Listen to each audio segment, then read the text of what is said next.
Ok, bonjour à toutes et à tous. Comme vous avez pu Good morning, everyone. As you have probably noticed, there are some issues with the metro lines currently. Some of them are not working right now, but we'll still start. Chers collègues, dear friends, chers amis, mesdames et messieurs. Ladies and gentlemen, dear colleagues. Tout le monde a des casques. Does everybody have a headset? Because some of the presentations will be in English, so there are some headsets right by the door. I'm very pleased to introduce this symposium organized by the Collège de France and the GENDI project research team as part of the annual public health chair supported by Santé Publique France, which I have had the honor of holding this year. Inequalities in health have always existed, as many historians have shown, through social statistics surveys. But these inequalities have only recently been objectified as a social fact. In their history of epidemiology, Stolley and Lasky point out that the very first quantitative studies were carried out by British researchers, Sir William Petty and John Grant. They were true pioneers of the analytical approach in demography and epidemiology.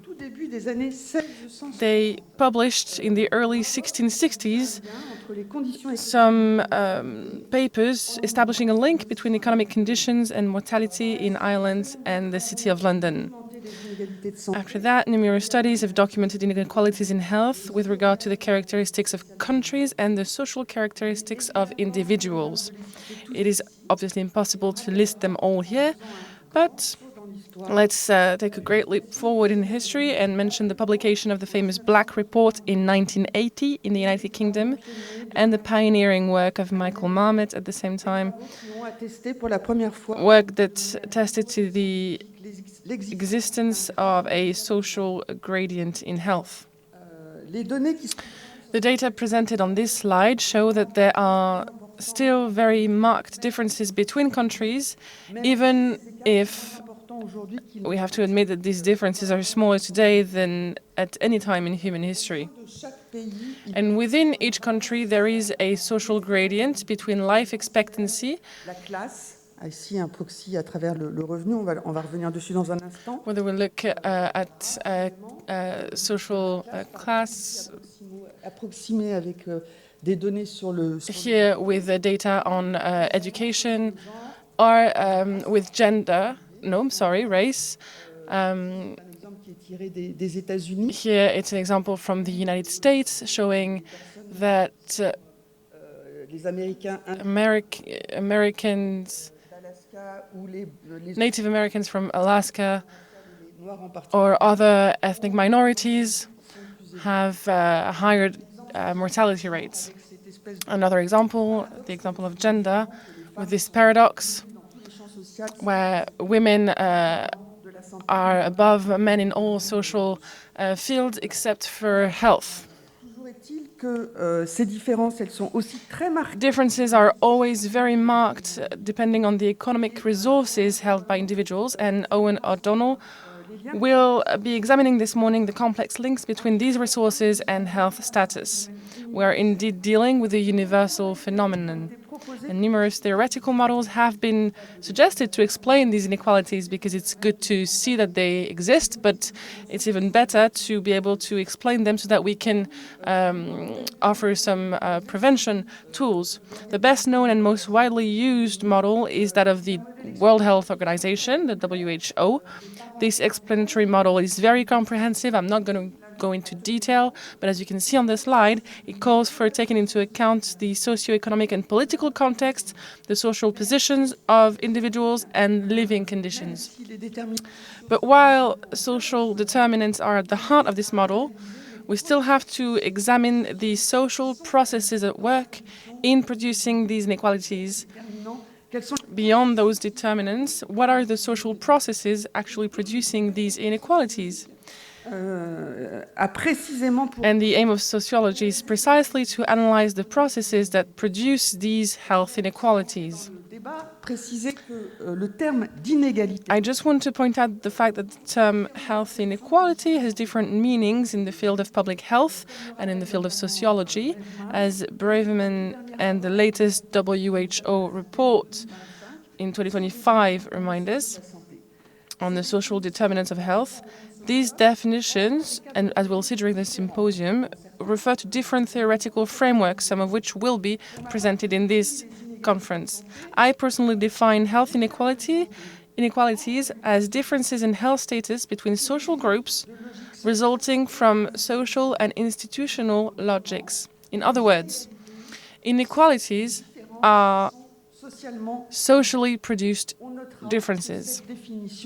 This definition does not take into account the avoidable or unjust nature of inequalities, because these are factors that are very difficult to establish.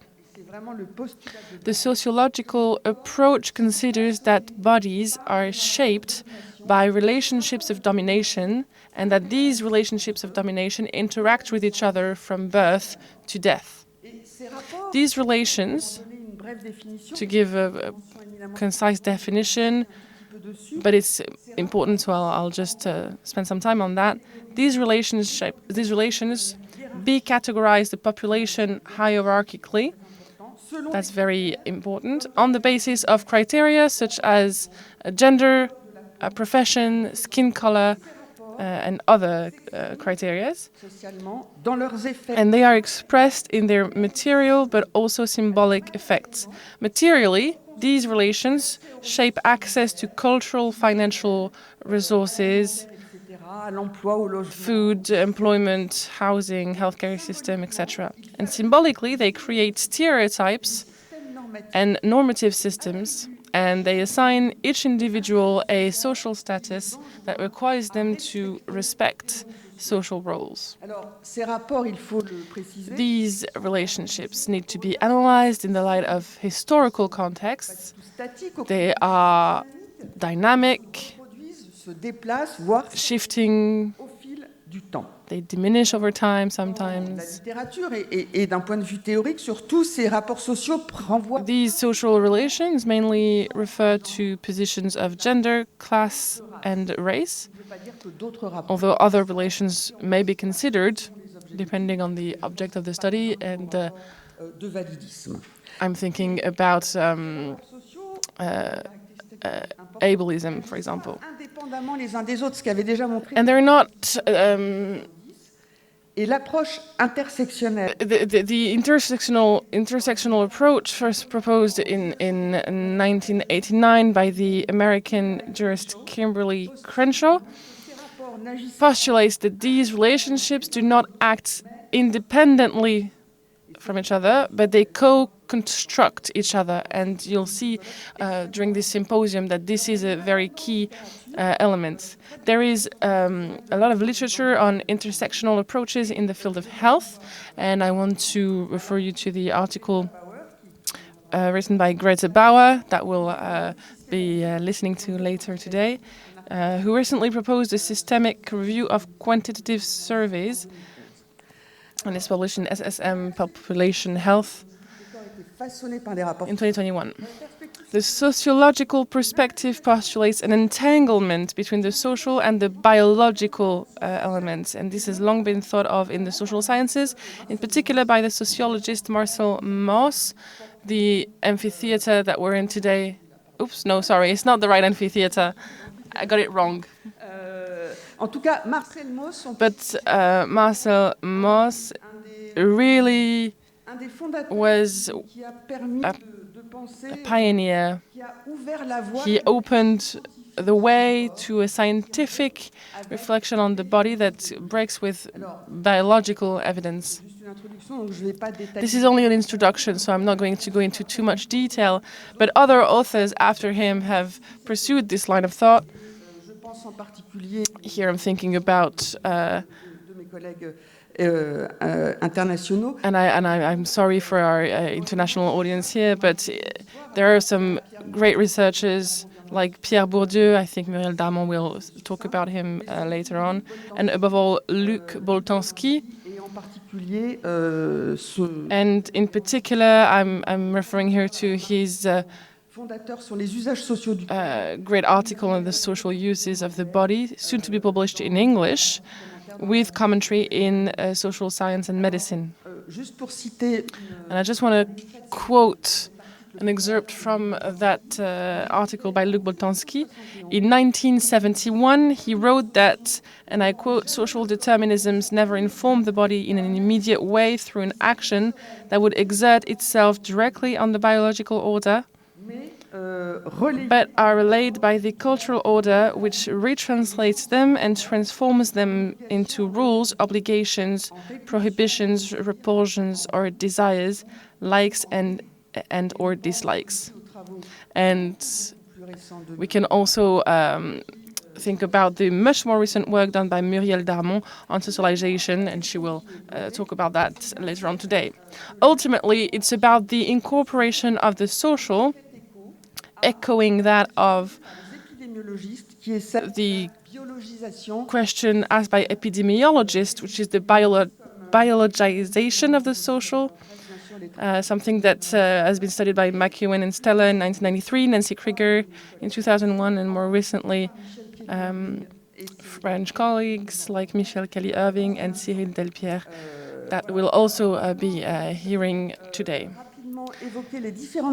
Now, I want to look at the different steps in the production of health inequalities so that we can understand how that evolves throughout an individual's life.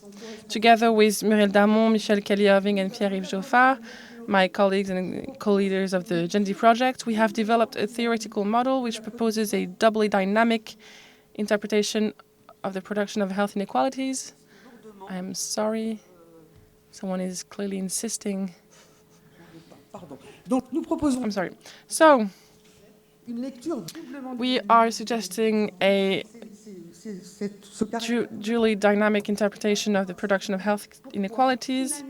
So dynamic because it's the result of several steps, those health inequalities are, articulating with one another, but also dynamic because the health pathways experienced by individuals at a given moment in their life depend on their previous health experiences.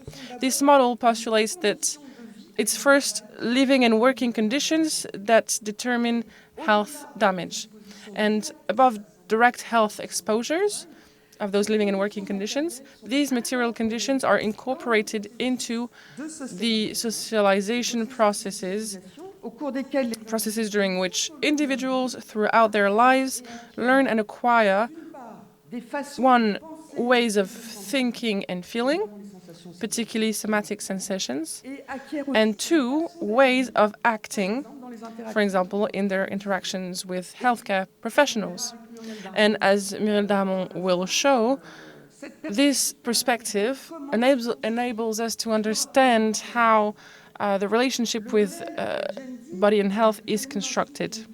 The GENDI model then looks at a key stage that can determine the need of healthcare, the use of healthcare rather, is the perception of symptoms.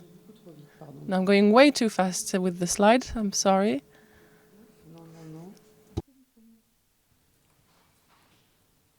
Voilà. Et ensuite, la dernière étape, pardon, c'est l'accès au système. And then the last step is the access to healthcare.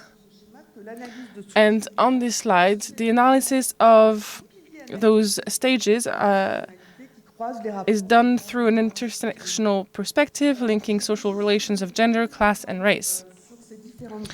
I want to give you a few examples on those different steps. The first stage is damage to health.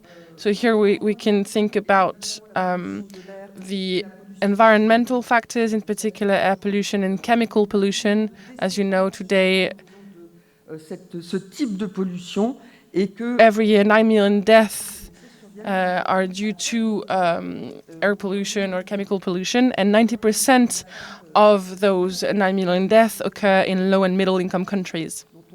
As for climate change, that's also a threat to health, a fundamental threat to health. It affects the physical environment, but also social and economic conditions, and it also affects migratory phenomena.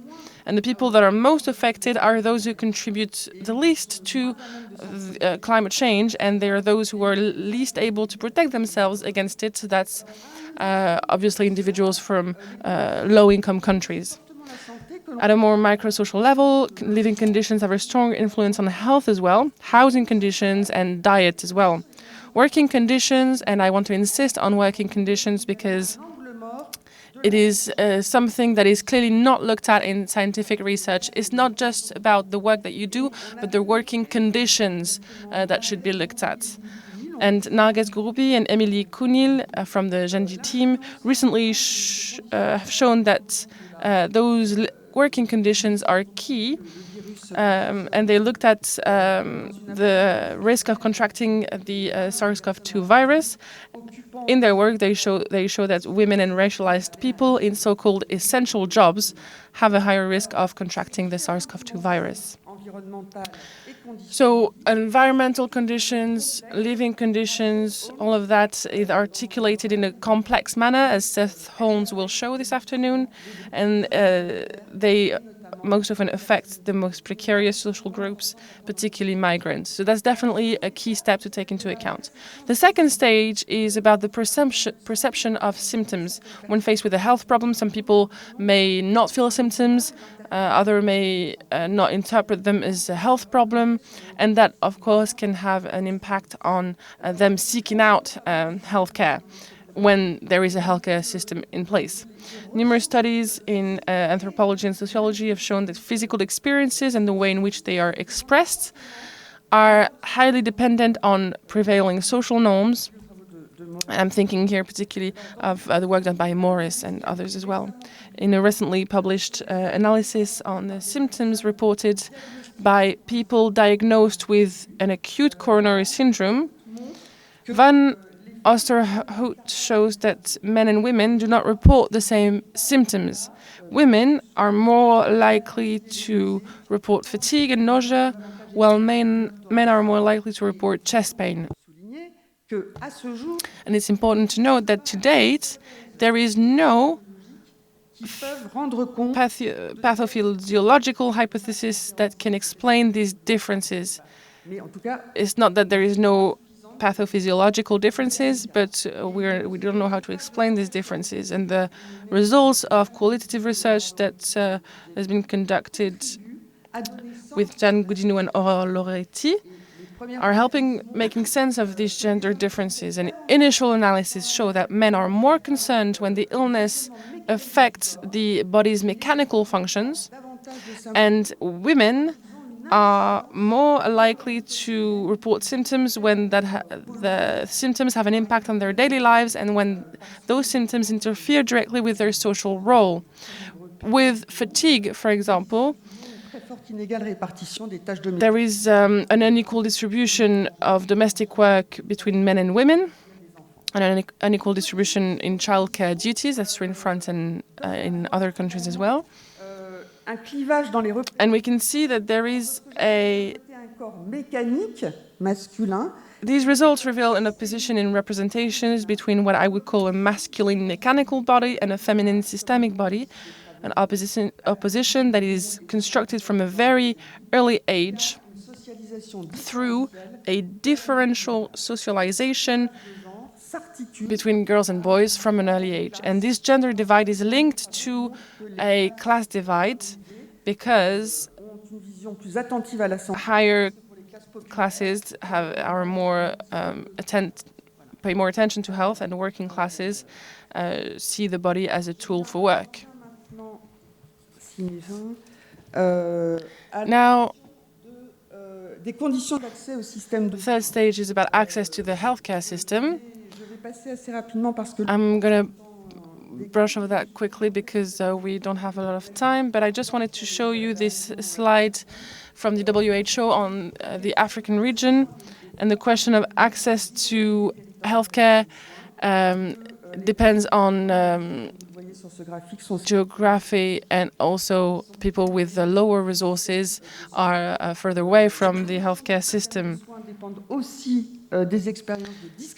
There is also a link between discrimination and healthcare, and when we look at international literature, we can see that there is an accent on racialized people who struggle with access to healthcare because of experiences with racism, problems with language, etc., etc. And we show with my colleague that there was a difference in the vaccination against COVID-19, and we could see that it was about all social groups and not just racialized people, and increasingly so with people that are more precarious. And the qualitative analysis done by Raphaël Chalier of the Gender team show that people who experience discrimination feel socially excluded. And so, because they feel socially excluded, they are less inclined to take preventive action for themselves or for others. And beyond the issues of access to healthcare, the links between discrimination and health are complex, and as Greta Bauer will show this afternoon, the issues of privilege, a new concept that she will define for us. The issue of privilege does not simply consist of the absence of discrimination or oppression, and that's important to consider. And the fourth stage relates to the conditions under which healthcare professionals care for people. Based on the work done by Elliot Fritzen with his work called The Medical Profession from 1986. There's been a lot of work done on medical sociology, and according to Boltanski, the ability to present the doctor with clear symptoms to which medicine attaches meaning depends on the social resources that individuals can mobilize. So social capitals are obviously key to consider because doctors come from a certain social class, but beyond the verbal skills, non-verbal skills are just as important to consider, as emphasized by Janet Shim, who will be talking to us today. And she's talking about a sort of cultural health capital in line with Pierre Bourdieu's work. And it shows us how this cultural health capital can be key to understand how favorable relations in terms of healthcare can be found in some certain interactions between professionals and patients. I'm not going to talk about the cultural health capital in detail today because we are lucky enough to have Janet Shim with us today. But this relationship, this doctor-patient relationship is also gendered because the mechanistic anatomical view of the body that still prevails in contemporary medicine fits in better with the male representations of a mechanical body that I was talking about earlier. And this doctor-patient relationship is also a racialized one, rather, as numerous studies have shown. Here I'm thinking about Greenwood's study, looking at mortality rates with newborns in the US, where black newborns died 3 times more often at birth than white newborns. And in the Gender team, we have the work of Inès Labanville, who's a sociologist, and she worked on ethnographic observations, and she shows that there is a difference depending on the racial position, which echoes the Mediterranean syndrome, and the Hispanic panic syndrome that we have in the US, and that's based on the recent work by Symposieum. Finally, before concluding, the medical establishment itself is a source of health inequalities. If we look at the works of health historians since the end of the 18th century, the medical establishment has historically defined women's physiology and health in reference to a male norm thought to be neutral and universal. And within the gender team with Kathleen Bastian, we looked at the latest recommendations of the European Society of Cardiology. And we were able to show through a detailed analysis we saw that the recommendations were not in line with international literature and that there were gender biases in the recommendations that were given to health specialists dealing with women with cardiovascular problems. To conclude, I would like to highlight that the production of health inequalities does not operate according to a logic of linear causality, which would lead to a mechanical progression from one stage to the next. And here, as this bar in the Gandhi diagram indicates, the life course perspective, life trajectory.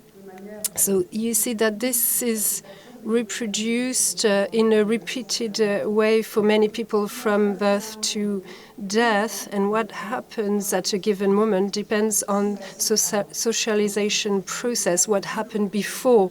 So we have a dual dynamic in this diagram, going both ways.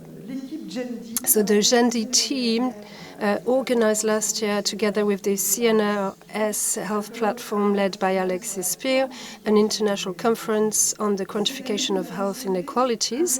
And this year we wanted to examine closely theoretical models provided by different disciplines to better understand the production of these inequalities, models that come from sociology, anthropology, economics, and epidemiology.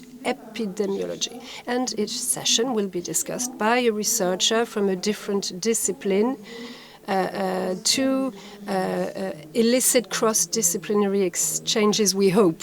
We were discussing this with our colleagues. It will be interesting to have these discussions with people that don't know anything about the subject, but it's good to promote these interdisciplinary exchanges.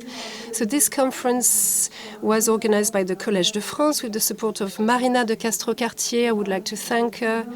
And also the Gandhi team, in particular Anne-Sophie Cousteau, the scientific coordinator of this project, and Camille Vilbesex, who is responsible for administrative and financial matters. We would like to extend our warmest thanks to all the future contributors of this conference, most of whom have traveled a long way, and some of whom work, you will see, in conditions where academic freedom is currently under serious threat. We've had conversations last night about this. They're really challenged. It's dramatic, even, and in particular when it concerns research into inequality. So let's have an excellent symposium. Have a good day.